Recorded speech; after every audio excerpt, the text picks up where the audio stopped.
की पावन कथा। एक साहूकार था जो भगवान शिव का अनन्य भक्त था। उसके पास धन धान्य किसी भी चीज की कमी नहीं थी, लेकिन उसकी कोई संतान नहीं थी और वह इसी कामना को लेकर रोज शिवजी के मंदिर जाकर दीपक जलाता था।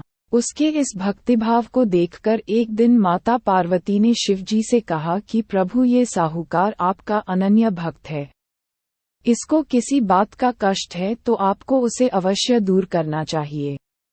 शिवजी बोले कि हे पार्वती, इस साहूकार के पास पुत्र नहीं है, यह इसी से दुखी रहता है। माता के कहने पर भोलेनाथ ने किया यह। माता पार्वती कहती हैं कि हे ईश्वर, कृपा करके इसे पुत्र का वरदान दे दीजिए।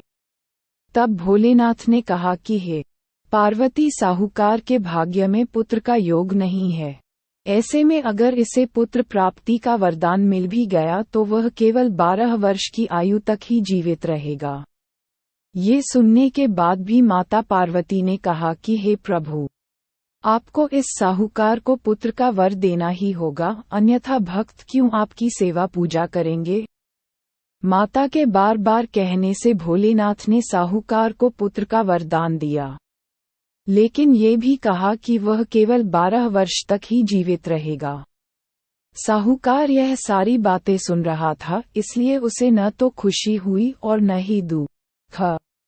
वह पहले की ही तरह भोलेनाथ की पूजा अर्चना करता रहा। उधर सेठानी गर्भवती हुई और 9वें महीने उसे सुंदर से बालक की प्राप्ति हुई। परिवार में खूब हर्षोल्लास मनाया गया, लेकिन साहूकार पहले ही की तरह रहा और उसने बालक की 12 वर्ष की आयु का जिक्र किसी से भी नहीं किया। जब बालक 11 वर्ष की आयु हो गई तो एक दिन साहूकार की सेठानी ने बालक के विवाह के लिए कहा, तो साहूकार ने कहा कि वह अभी बालक को पढ़ने के लिए काशी जी भेजेगा। इसके बाद उसने बालक के मामा जी को बुलाया और कहा कि इसे काशी पढ़ने के लिए ले जाओ और रास्ते में जिस भी स्थान पर रुकना वहां यज्ञ करते और ब्राह्मणों को भोजन कराते हुए आगे बढ़ना। उन्होंने भी इसी तरह करते हुए जा रहे थे कि रास्ते में एक राजकुमारी का विवाह था। जिससे उसका विवाह होना था वह एक आंख से काना था। तो उसके पिता ने जब अति सुंदर साहूकार के बेटे को देखा तो उनके मन में आया कि क्यों न इसे ही घोड़ी पर बिठाकर शादी के सारे कार्य संपन्न करा लिए जाएं। तो उन्होंने मामा से बात की और कहा कि इसके बदले में वह अथाह धन देंगे, तो वह भी राजी हो गए।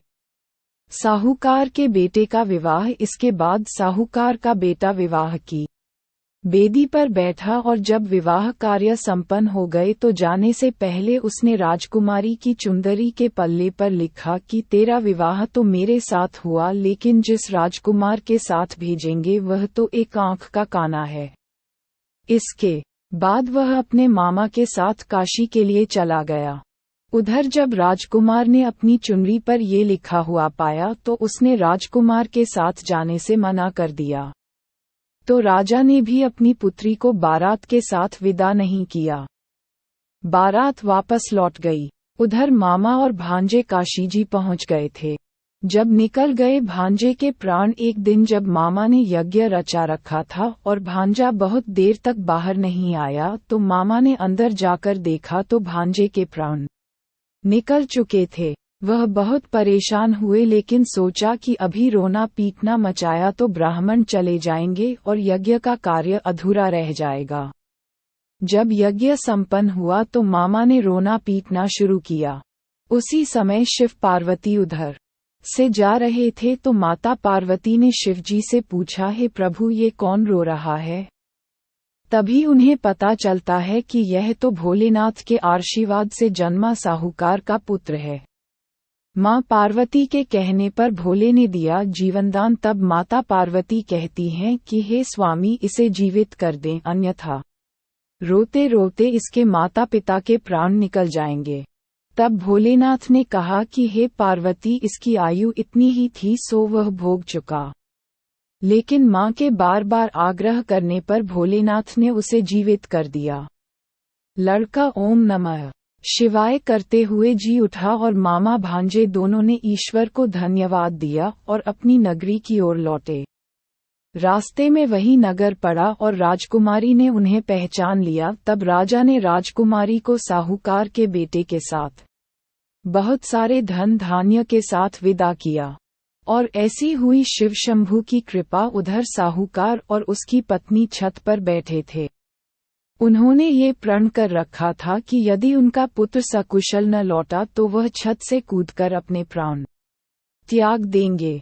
तभी लड़के के मामा ने आकर साहूकार के बेटे और बहू के आने का समाचार सुनाया, लेकिन वे नहीं माने। तो मामा ने शपथ पूर्वक कहा। तब तो दोनों को विश्वास हो गया और दोनों ने अपने बेटे बहू का स्वागत किया।